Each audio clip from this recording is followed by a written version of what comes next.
Bonjour, vous êtes scientifique, praticien, thérapeute ou simplement adepte du bien-être ? Vous souhaitez vous exprimer sur notre antenne ? Eh bien, rien de plus simple, prenez contact avec notre rédaction à l'adresse suivante, contact@radiopsy.eu. Je répète, contact@radiopsy.eu. À bientôt.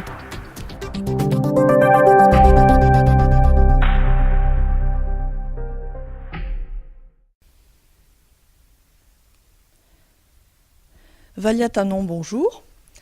Alors voilà, en décembre dernier, vous avez publié votre premier livre intitulé « Le monde irrationnel du petit enfant », avec pour sous-titre « Mieux comprendre pour éduquer » aux éditions L'Harmattan. Alors Valia Tanon, je voudrais quand même commencer par mentionner que vous avez 98 ans. Pourquoi avoir écrit ce livre si tard, maintenant ? J'aurais dû évidemment l'écrire plus tôt. Seulement, j'étais très occupé, je portais déjà ce livre depuis longtemps dans mon esprit. Pratiquement, il était prêt dans ma tête, mais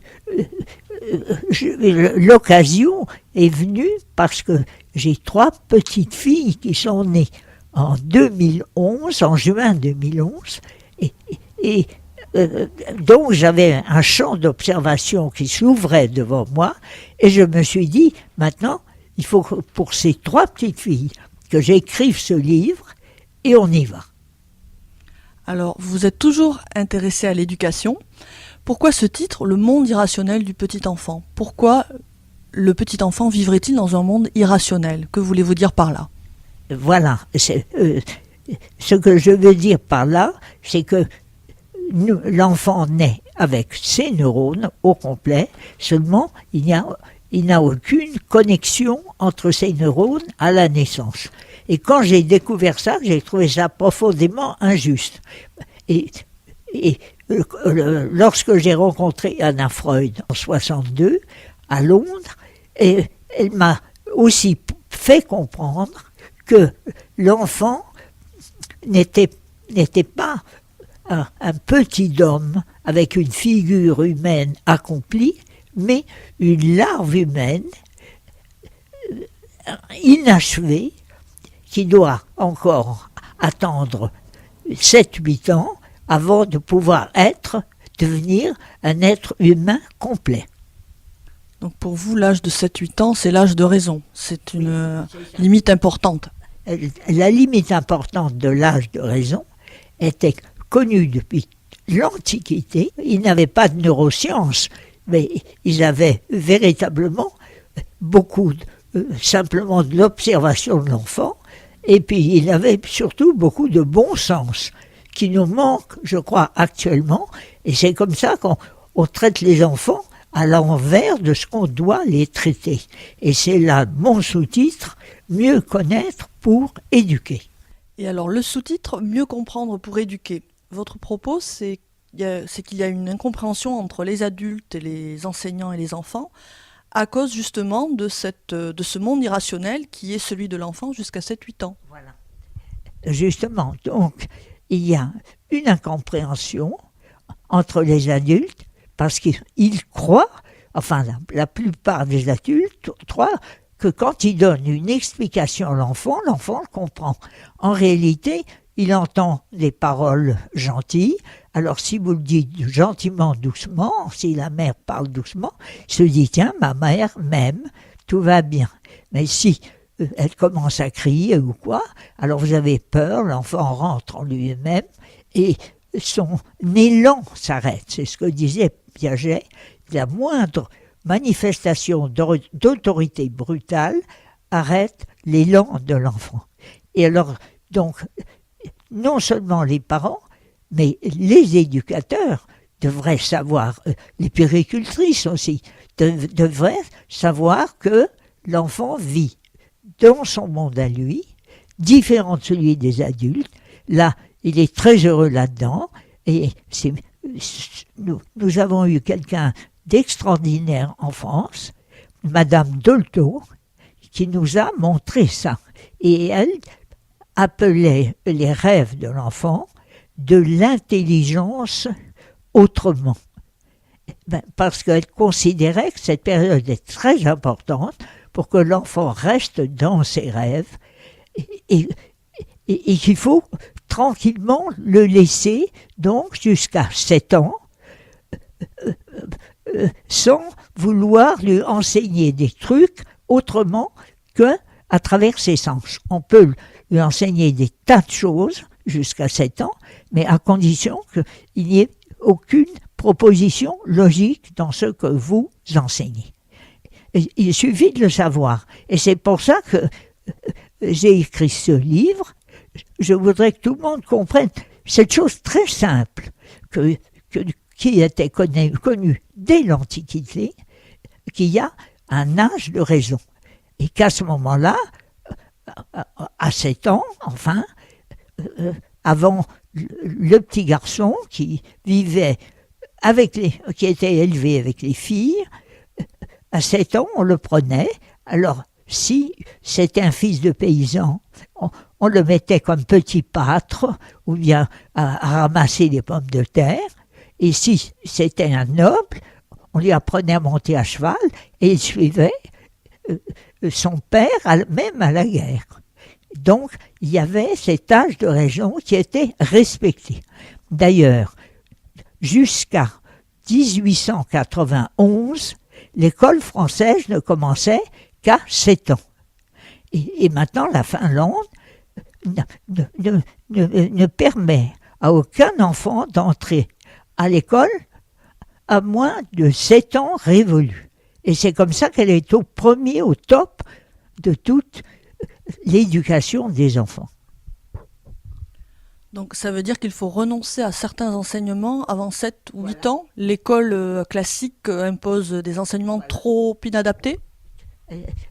L'école classique qui apporte des enseignements trop tôt, l'école classique française qui apporte des enseignements trop tôt, eh bien dégoûte les enfants de l'école et les fatigue. Ils ne veulent plus aller à l'école, ils ont mal au ventre, il faut les envoyer chez le psychiatre quelquefois, c'est d'ailleurs les psychiatres qui le disent. Eh bien, on détruit l'enfant au lieu de le laisser dans ses rêves d'enfant. Bien sûr, on peut lui apprendre jusqu'à 7 ans toutes les langues qu'on veut. Il y a beaucoup de choses qu'on peut apprendre, énormément de choses. L'activité manuelle, toutes sortes de choses, mais il faut laisser tranquille tout ce qui contient de la logique, parce que devant l'incompréhension, l'enfant ou ne veut plus aller à l'école, ou on abîme complètement sa compréhension. Alors tout ce qui contient de la logique, c'est-à-dire la grammaire, le calcul, vous pensez à quoi ? Le calcul ne contient aucune logique, le calcul. Si on prend les mathématiques comme des quantités, Maria Montessori, elle enseignait le calcul elle disait que la science, les mathématiques étaient la science des quantités. Alors si on apprend à l'enfant avec des marrons à calculer, à faire toutes les additions, les multiplications et tout, eh ben, l'enfant le fait très facilement, parce qu'il n'y a aucune logique à avoir dans le calcul. Après, évidemment, les mathématiques nouvelles et supérieures demandent de la logique, mais pas calculer. Il y a, même dans l'Antiquité, eh ben, on comptait avec des piastres, on comptait avec certaines peuplades comptent avec des coquillages, ils n'ont pas besoin de logique. Donc vous voulez dire qu'il faut approcher les enseignements par des choses concrètes, du jeu, plutôt que par un raisonnement abstrait. Exactement, parce que le raisonnement abstrait, l'enfant ne le comprend pas. Alors il vous écoute gentiment, et puis alors il est perdu. Alors justement, parlons de Maria Montessori, donc cette fameuse pédagogue italienne qui a inventé une méthode pédagogique qui a fait école, puisqu'aujourd'hui on dénombre plus de 22 000 écoles Montessori dans le monde.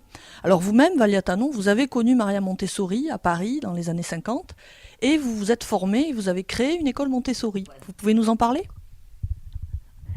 Eh bien, oui, il se trouvait que j'avais donc deux filles à éduquer, et celle de 8 ans et demi, 8 ans, l'aînée, n'aimait pas du tout son école, sa petite école que j'avais trouvée dans le quartier, mais elle était malheureuse, elle n'avait pas pu aller en classe, et j'ai appris à ce moment-là, tout à fait par hasard, que Maria Montessori avait créé en France, pour 1 an, une école Montessori, rue Eugène Flachat, dans le 17e.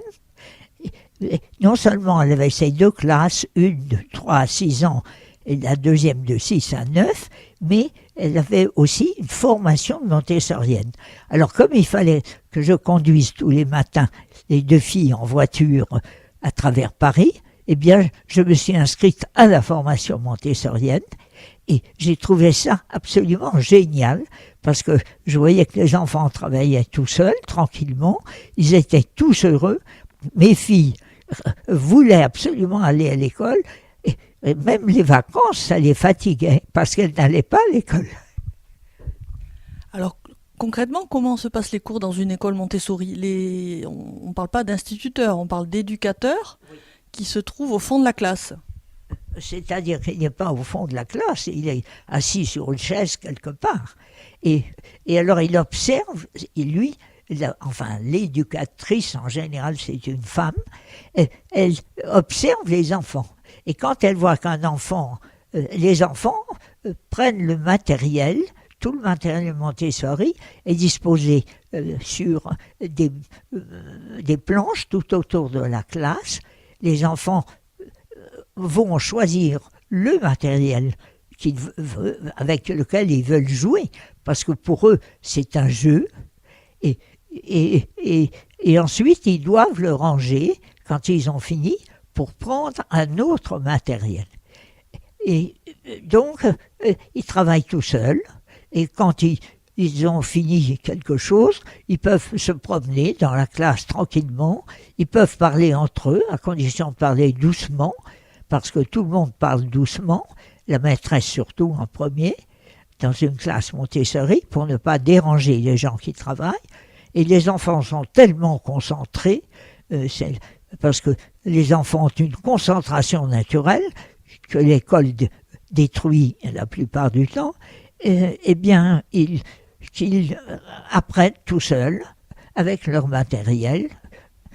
Et bien sûr, pour tout ce qui est calcul, par exemple, ils sont obligés de se mettre à 2 ou à 3. Par exemple, pour une soustraction, il faut bien qu'ils jouent à 2.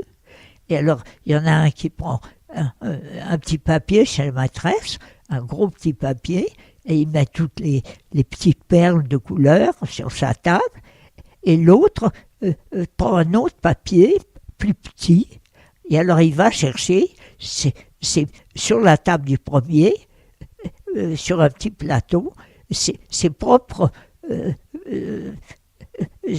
son chiffre, et ensuite les 2 enfants comptent ce qui leur reste. Donc ils apprennent comme ça en quelques jours la soustraction. Et pour multiplier, c'est tout à fait différent. Il faut que l'enfant court à travers la classe, chercher ailleurs ces petites perles, le nombre de fois que c'est marqué, que le 2e chiffre est marqué. Par exemple, 3 que multiplie 2, eh bien il sait qu'il doit courir 2 fois, chercher 3 perles au fond de la classe. Alors à ce moment-là, c'est simple, on lui demande les multiplications, qu'est-ce que c'est ? C'est quand on court.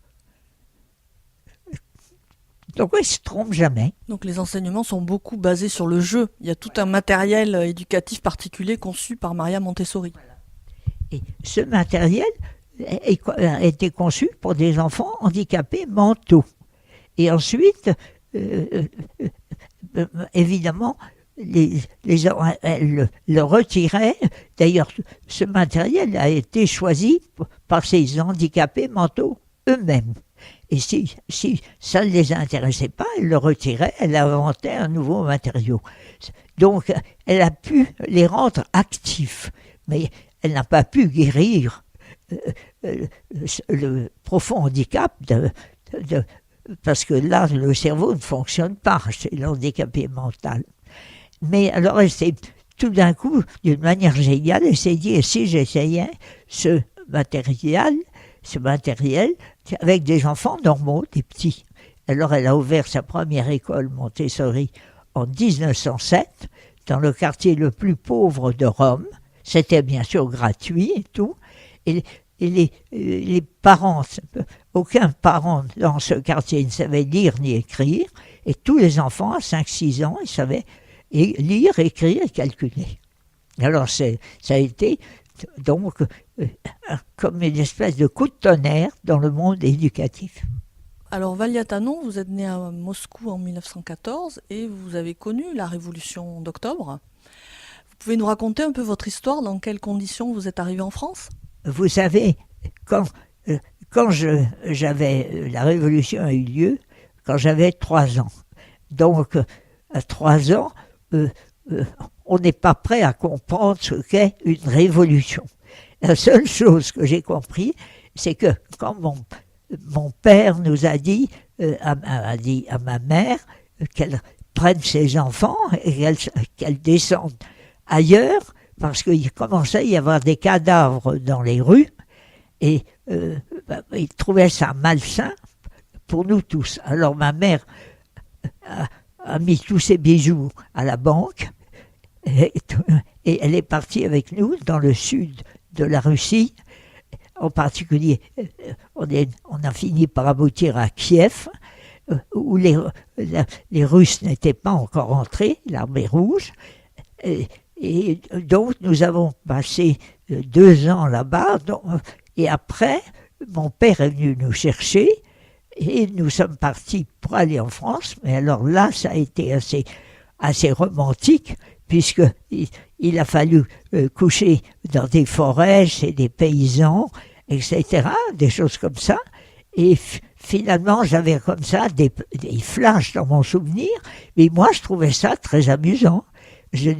On ne peut pas dire que j'ai souffert de la Révolution. J'ai été très heureuse d'arriver en France, par l'Italie, par Venise, et je suis arrivé en France, et j'ai eu la chance d'être tout de suite prise au lycée Pasteur de Neuilly, en 11e, où j'ai appris le français en 2 mois, en chantant et en faisant des rondes et en dansant comme sur le pont d'Avignon. Donc le jeu, le chant, ce sont des méthodes tout à fait adaptées pour les enseignements.